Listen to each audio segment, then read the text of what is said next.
Good morning, Spurs fans. Welcome back to the channel with me, Kieran, talking all things Tottenham.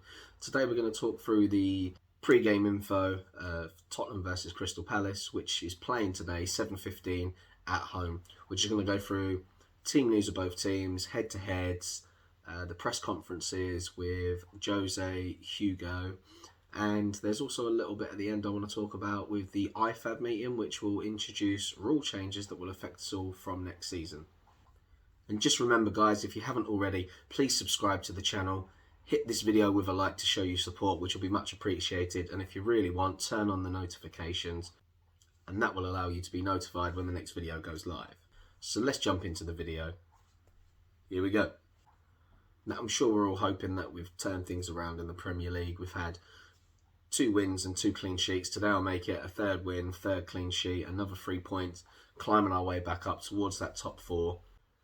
If we start with the team news, for us, Serge Aurier will be back with the squad. Whether he plays or not, who knows. If we look at Palace's team news, however, they're suffering with quite a few injuries. I'm actually going to have to look at my notes whilst I read this out because they've got quite a few players out. So today they will have no James McCarthy, no James MacArthur, Nathan Ferguson, Nathaniel Klein, James Tompkins, Mamadou Sakho, and Tyrick Mitchell. However, they do have Wilfried Zaha is back and also Jeffrey Schlupp. So those 2 players you would probably assume would both start. If we then jump into our head-to-heads, we are unbeaten in our last 11 games in the Premier League against Crystal Palace. That is 9 wins and 2 draws. That's pretty good going, so it looks like they're one of our favourite teams to play. Hopefully we can hit them again. Son has 5 goals and 1 assist in his last 7 games against Palace, so that's 6 goal contributions. And we could really do with Sonny getting himself back on the score sheet today. Now, it's just not Palace that don't enjoy playing us. It also appears that Roy Hodgson doesn't like it either because he only has 1 win in his last 18 Premier League games against Spurs. And that came back in 2008 with Fulham, which gives him a 5.6% win percentage against Spurs, which I believe is the lowest of all the teams he's played more than 5 games against. So it's not a good run, something that we want to get rid of, but that just bodes well for us, I believe. Palace struggle against us and Hodgson struggles against us. If we now talk about Jose Mourinho's press conference, he was asked about Crystal Palace's lack of goals so far in the Premier League season. And Jose's response to that was the fact that, they have loads of great attacking players. They've got the people there to score. You've got Zaha, Eze, Benteke, Batshuayi, Andros Townsend is partial to the odd wonder goal. I mean, they've got the players there to score, but for some reason it's just not clicking for them. Defensively, strong, attacking, they just seem to struggle. Jose said there's no surprise that Zaha's fit to play us because everyone's always fit to play us. And he also noted the fact that keepers seem to play really well against us. And that's not just something that he's plucked out of the blue there, because I've been saying it for a few years as well. Whenever we seem to play teams, keepers really, really, really pull out the stops against us. Or on the other hand, we come up against somebody really annoying. Yes, I'm talking to you, Ben Foster. Loves a bit of time wasting against Spurs. Hopefully we don't see any of that today. I like it when goalkeepers play the game, try and get on with it. He was asked about Serge, and as I said in the team news, Aurier is fit to play. He just elaborated a bit more on that. So Aurier obviously came back from his injury. He played a decent chunk of the game against Burnley. And as I said in my video about the Burnley game, that it looked like Sissoko was going to come on for Ndombele, and we actually saw Doherty come on for Aurier. It turns out that after sort of like the 75-minute mark, he indicated that he was feeling it in his calf. And I think that's normal with a muscle injury, he'd just come back. So it was more of a precaution that he was taking off. And apparently he is feeling good. He will be back in the squad. But Mourinho did state that he felt that Doherty had a really good game against Fulham. So there is a chance that Doherty will retain his place, Aurier on the bench. But that could just be Mourinho saying what he's saying to boost Doherty. It could be a bit of a mind game to get the best out of him. And also, we do have that important game against Dinamo Zagreb, so we could see Aurier take a starting spot in that game. If we talk about Gio, we've been told a few times it's going to take him at least another couple of weeks before they bring him back into the squad on the match day. Mourinho did say that he could be involved on Thursday in the Europa League. And he kind of hinted that there was a really, really, really small possibility that he could make it for today's game. Now, Mourinho loves a little mind game. He did this with Reguilon as well. Played a little mind game there. He told us that he wasn't going to be ready for the West Ham game. And then all of a sudden, we got to the game and there he is, starting position. So he could be doing the same with Gio. He may be back today. But by the sounds of it, we should expect him to be back in the Europa League squad in some capacity, which is great news for Spurs because that's a fully fit squad. And Gio is somebody that, for us, I feel we've needed. This may hamper Dele slightly, who's just come back in, but you know, we need to win. So I'm not about keeping the players happy. We just need to get those victories. And Gio is a player that I really love. He's really tenacious. He's a creative little player. And the quicker we get him back on the pitch, the better for Spurs. Mourinho did go on to say that he feels Crystal Palace have good defenders. They are giants. They're good from set pieces. Their team are good on the counter-attack. He was asked about one of his former players, Gary Cahill, and is he surprised that he's, you know, playing in top flight still at the age of 34?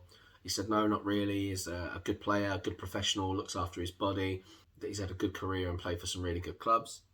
An interesting point that he did make was that he feels we need the points more than they do.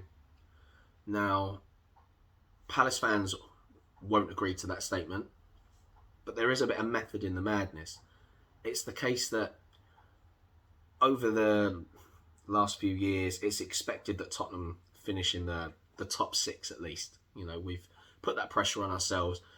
And when we have a bad game, we get slated by the media.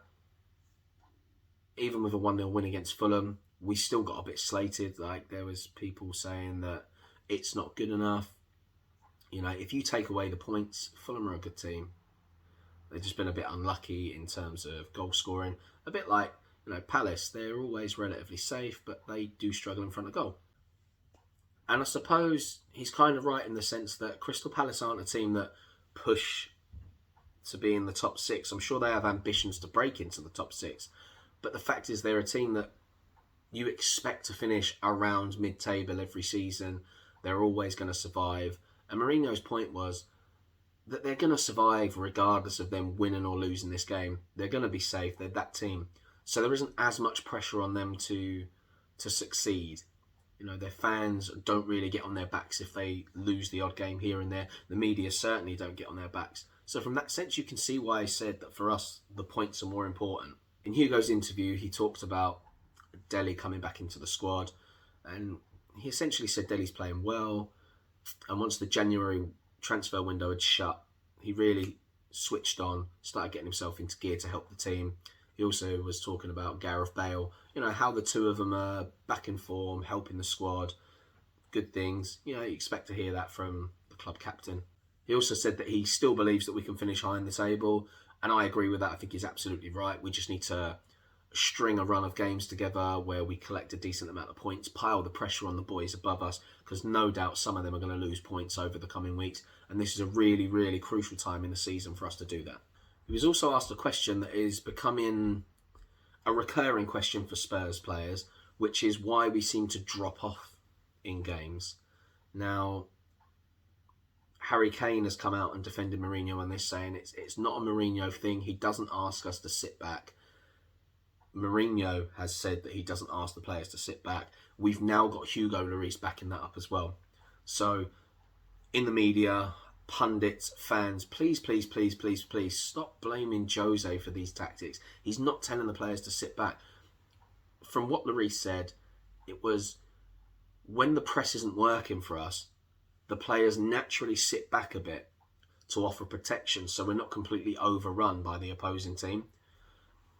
And what I take from that means going upfield and keep pressing is great when it works. When it doesn't, you need to form a shape to protect yourselves.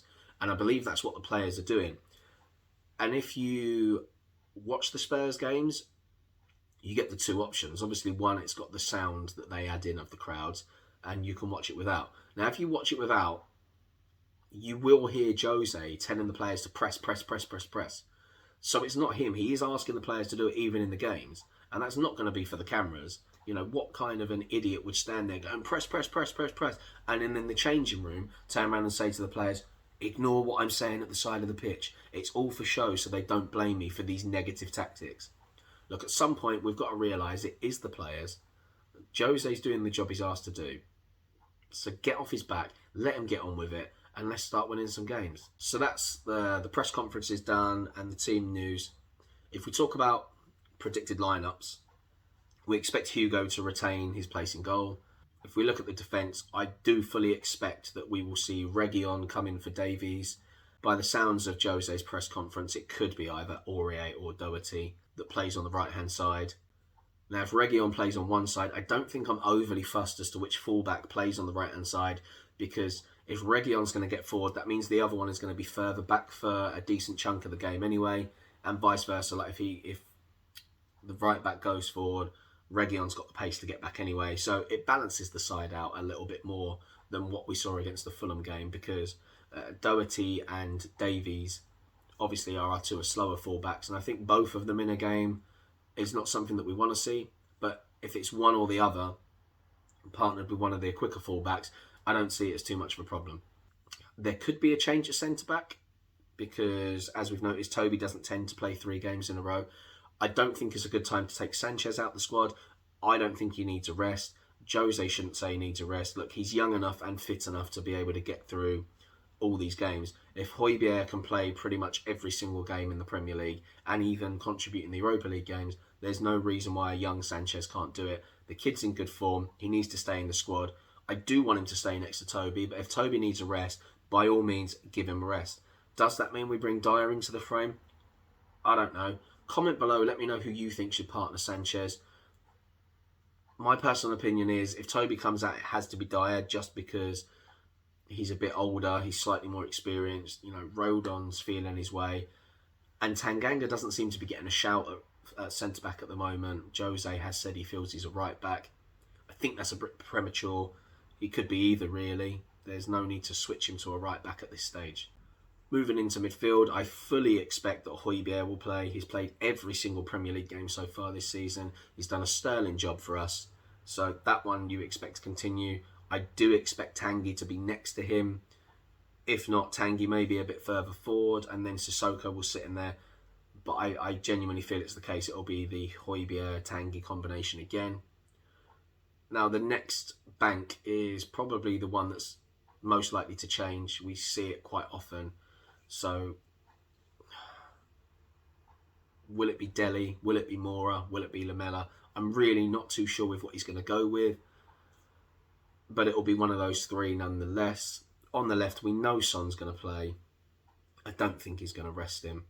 And then on the right, again, we could have Bale, we could have Stevie, we could have Lamela, we could have Mora. I mean, the thing about Lamela and Mora is they can sit anywhere across that 3. They're quite happy to be in the middle.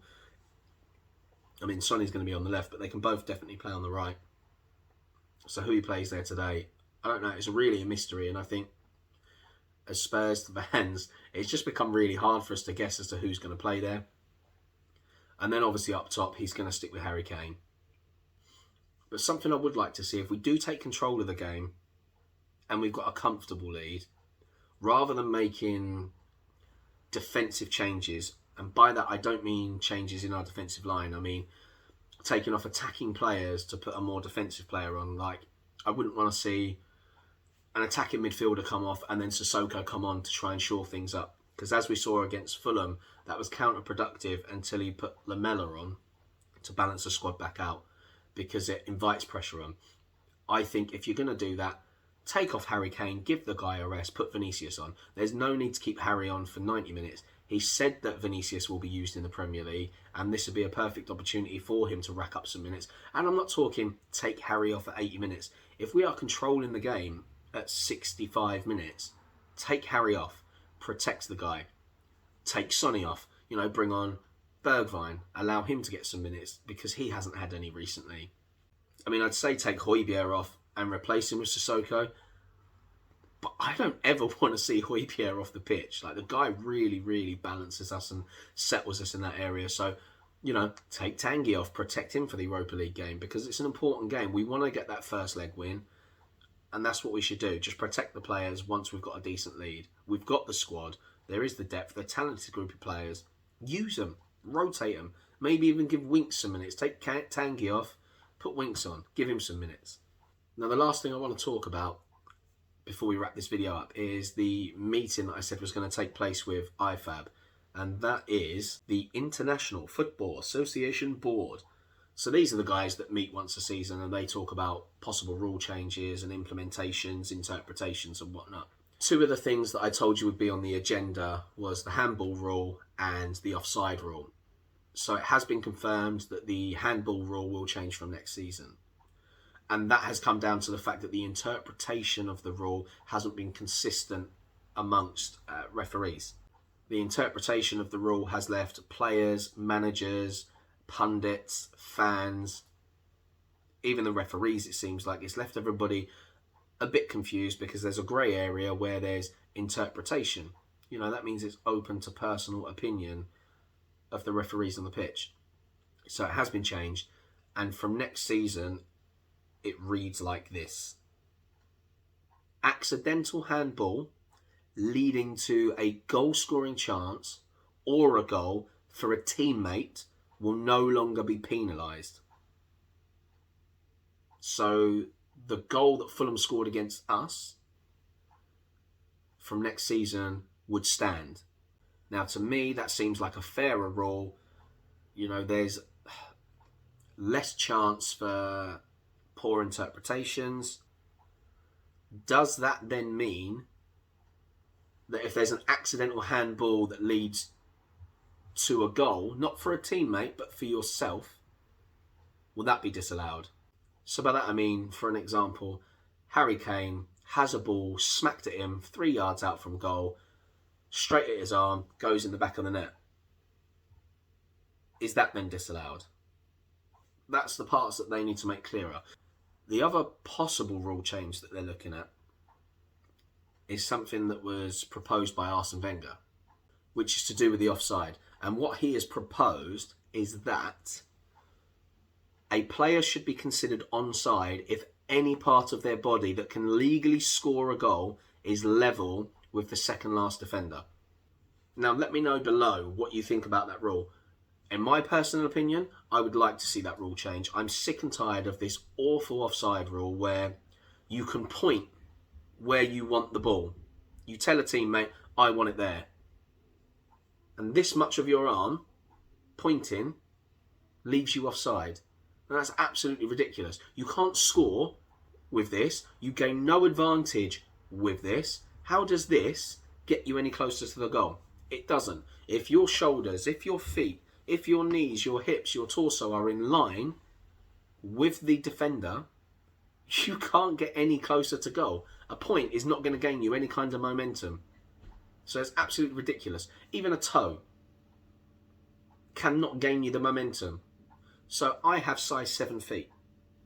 If I'm defending and I'm up against a player that has size 11 feet, if we are completely level, our heels are level, they are going to be offside if we're standing facing the exact same way. Why? Because their foot is bigger. So their foot is naturally going to make them offside with the current interpretation of the rule. Now that's ridiculous. How can you be penalised because you were born with a bigger foot than the player that is marking you? That makes no sense. So this new proposed rule by Arsene Wenger, as much as we don't like the fact that he was former Arsenal, the guy knows what he's talking about. Like, he was a great manager. He sees the game in a really good way. This will be a really good rule change if it comes in. So I really hope it does. It should mean we see more goals next season if that comes into play. So fingers crossed, they are both in play ready for next season. Let me know what you think. Do you think the handball rule change is a good thing for the game? Do you think the offside rule proposed by Arsene Wenger, ignore the fact that it's him, just look at the rule change? What do you think? Let me know in the comments below. Also, for today, score predictions. What do you think it's going to be? Do you think Palace will get a goal against us? Do you think that we will continue this good form, get another clean sheet, another win? I personally think we're going to win. depending on the lineup for me, depends on whether I feel we're going to get a clean sheet. If Toby and Sanchez play again, and we have Aurier and Reguilon back in the squad, I personally think it's another clean sheet and another win. We've scored a lot of goals in recent games. We're on a good goal scoring run. Let me know in the comments below, what will the score be? Thanks for watching, and also, come on you Spurs. Hey Spurs fans, thank you so much for watching that video. If you liked it, please support it with a thumbs up. And if you haven't yet, please subscribe to the channel. It is really important that you do. It doesn't affect you in any way other than making it easier for you to find my channel when you go on the app. You have it along the bottom, hit subscriptions. I will pop up there. Then you can hit that. You don't have to search for the channel. It's that simple. And it helps me to know that you're enjoying the content, and I will continue to put it out there. And please feel free to comment on any future content that you do want to see. Video ideas. Do you want me to talk through players over the years, our best managers, our greatest memories, our best European nights? Anything you want, comment below, and I will try and get a video made on that particular Tottenham Hotspur subject. Come on you Spurs. Take care for now.